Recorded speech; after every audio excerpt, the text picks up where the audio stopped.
Wade Wilson sat on a cracked milk crate in the center of a studio apartment that smelled like damp cardboard, industrial-grade floor wax, and broken promises.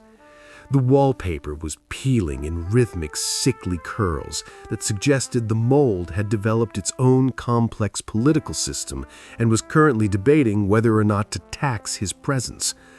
High rents in New York? Avoidable. High rents in San Francisco? A tragedy for the hipster's soul, Wade muttered, pulling a cold, squashed chimichanga from a box labeled katanas and kitchenwares. But Gotham? Gotham is the fixer-upper of the eastern seaboard. It's the bargain bin of metropolitan living. Sure, the sun hasn't made a guest appearance since the mid-90s, and the tap water tastes like a chemistry set left out in the rain, but hey, $35 a month including utilities? I'll take the risk of getting poisoned by a giant penguin or a man-sized plant if it means I can afford premium cable. Moving day had been an unmitigated nightmare of bureaucratic rejection. Wade had tried to go straight, he really had, but he'd been fired from 3 different civilian jobs in a single week. First, he was too intense for Moonlight Mocha, the local coffee conglomerate, apparently suggesting that the espresso machine was a sentient robot plotting a caffeine-fueled uprising was bad for the brand. Then he was deemed too stabby for the Department of Motor Safety, where he tried to use his katanas to help citizens cut the long lines. Finally, his short-lived career with Paws and Claws Pet Care ended abruptly when he was caught in the park trying to teach a Pomeranian named Bubbles how to disarm a mugger using a hidden shiv in its collar. Restless, unemployed, and perpetually hungry, Wade strapped on his katanas and stepped out into the Gotham night. Gotham's alleys are less like streets and more like open-air theaters for human misery. Wade hadn't walked 2 blocks before the city provided him with its signature entertainment. A defenseless woman pinned against a stained brick wall by a man holding a jagged switchblade. "Give me the bag, lady. Don't make me use this. I'm having a very bad Tuesday," the thief hissed. "Hey, fashion police, freeze!" Wade shouted, stepping into the dim amber glow of a flickering street lamp. "That denim-on-denim look with those combat boots? That's the real felony here, Sparky. Also, the stabbing part, that's a very close second on my list of grievances." The thief, confused and desperate, lunged at the red-clad interloper. Wade didn't hesitate. With a fluid silver blur, he drew his katanas.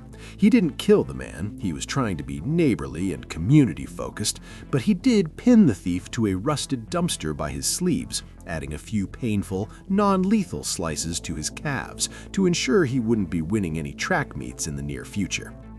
"There, all stabilized. You look like a very angry butterfly pinned to a very smelly collection of trash," Wade chirped, wiping his blades. The woman didn't stay to exchange pleasantries. She grabbed her purse, let out a shriek of pure, unadulterated terror, and sprinted away into the fog like she'd seen a demon from the 7th circle of hell. "Wait! No, thank you, Mr. Poole. No, let me buy you a celebratory street taco," Wade called out, his shoulders slumping. Tough crowd. Seriously, what does a guy have to do to get a 5-star Yelp review in this? Wade stopped. The air grew heavy. A shadow detached itself from the fire escape 3 stories above. It didn't fall. It descended, blacker than the Gotham sky, smelling faintly of expensive Kevlar, high-grade graphite, and decades of unresolved childhood trauma. "You're new," Batman said, his voice a low, gravelly rumble that seemed to vibrate in Wade's very teeth. "And you're reckless." "Oh, wow! The big bat himself, the caped crusader, the world's greatest detective who still can't find a therapist." Wade struck a theatrical pose. "Love the ears. Are they functional or just for picking up satellite radio? Because I've been trying to find a good classic rock station since I crossed the bridge." Batman looked at the thief bleeding out against the dumpster. "We don't do things that way here. You used excessive force. You used blades. You broke the fundamental rule of this city." Rule? Is there a handbook? I didn't get a welcome to Gotham pamphlet at the border, Wade joked, drawing a pistol just to see the Bat's reaction. And technically, excessive is a subjective term. I prefer the term enthusiastic problem solving. Batman didn't laugh. Batman didn't even twitch. He moved. The fight was a collision of two completely different philosophies of violence. Batman was a scalpel, precise, logical, and terrifyingly efficient. Deadpool was a blender, chaotic, loud, and impossible to predict. Batman threw a smoke pellet, the gray haze swallowing the alley. Wade fired 3 rounds blindly into the cloud, shouting, "Marco! Come on, Bruce, say polo, it's only polite." A gauntleted fist caught Wade in the jaw, sending him spinning into a stack of empty crates. Batman followed up with a series of lightning-fast strikes to Wade's pressure points, aiming to paralyze his motor functions. "Ow! Hey, that's my kidney. I need that to filter out all the microplastics in your city's air." Wade swung his katanas, the steel clashing against Batman's forearm bracers with a violent shower of sparks. Batman flipped over Wade with the grace of a gymnast, kicking him squarely in the back. Wade bounced off a brick wall, his healing factor already stitching his bruised organs back together with a wet, squelching sound. "You're fast, Goth guy, but I've got the power of not caring about my bone density on my side." Wade lunged, attempting a messy tackle. The Dark Knight countered by firing a grappling hook at Wade's ankle, yanking his legs out from under him and swinging him headfirst into a pile of wooden pallets. Batman stood over him, breathing heavily. He had won the tactical exchange, but he looked deeply annoyed. It was like trying to punch a cloud made of meat and sarcasm. "Leave Gotham," Batman commanded, his eyes glowing white in the dark. "This is your only warning. We don't want your kind of justice here." The next morning, Wade woke up on his floor, his neck cracking back into place. He turned on the tiny flickering television he'd salvaged from the curb. The morning news was playing a clip of the woman he'd saved. "He was wearing red," she told the reporter, her voice shaking with relief rather than the usual Gotham dread. "He didn't just stand in the shadows and growl at me, he actually dealt with the guy. For the first time in months, I feel like a criminal is actually scared to come back to my block." The city's reaction was explosive.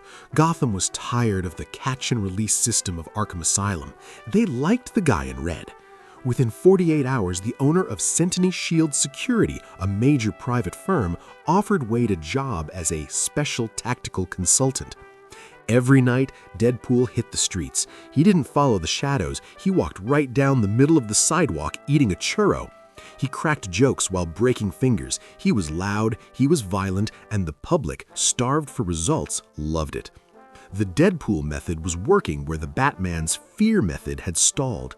Crime rates in the East End plummeted because criminals were terrified of a guy who would shoot them in the kneecap and then ask them if they'd seen the latest episode of the Great British Bake Off.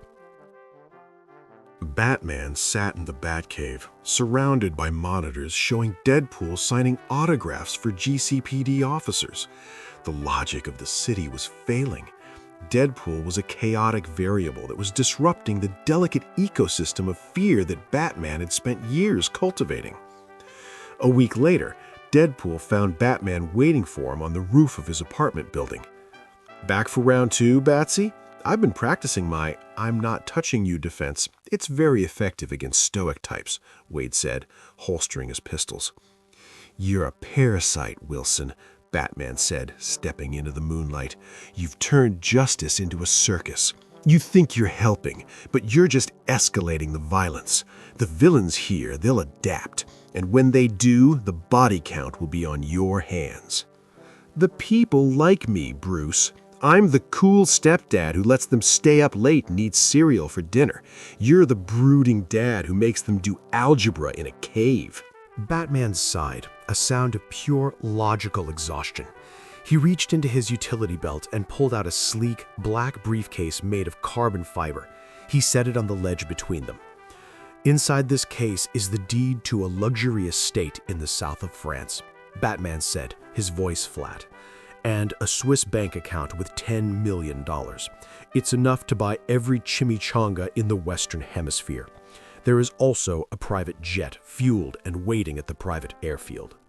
Wade paused, his mask tilting curiously. Is this a bribe? Are you paying me to go away because I'm winning the popularity contest? No, Batman growled. I'm paying you to leave because Gotham is a powder keg and you're a man made of matches. Take the money. Go to a city that doesn't have a no-kill policy. Go to Blue Haven. They're less picky about their vigilantes. Wade walked over, clicked open the case, and whistled at the sheer number of zeros on the bank statement. Wow, you really do love your city, don't you? You'd rather bankrupt your petty cash fund than let me ruin your moody aesthetic. Wade closed the case and looked at Batman's cold white lenses. Fine, I'll go, but on one condition. What? Batman asked, already dreading the answer. Give me a hug. A real one, none of that side hug stuff. I want to feel the Kevlar against my soul. Batman stared at him for 10 seconds in absolute, icy silence. Then, without a word, he turned and fired his grappling hook into the night, disappearing into the clouds. I'll take that as a maybe in the sequel, yelled Wade after him, clutching the briefcase. The next day, the tactical toaster minivan was packed to the brim. Wade looked at the Gotham skyline, dark, jagged, and perpetually raining one last time. It's been real, Batland. Your gargoyles are moody, your clowns are depressing, and your plumbing is a disaster. But your billionaire vigilantes are surprisingly generous. As Wade drove across the bridge, headed for the airport, he checked his GPS. France, huh? I wonder if they have tacos in Paris. If not, I'm coming back for your penthouse, Bruce, and I'm bringing a loud sound system. Back in the Batcave, Batman watched the GPS signal of Deadpool's van leave the city limits. He sat in the dark, the silence finally returning to Gotham. He was $10 million poorer, but for the first time in weeks, his headache was starting to fade.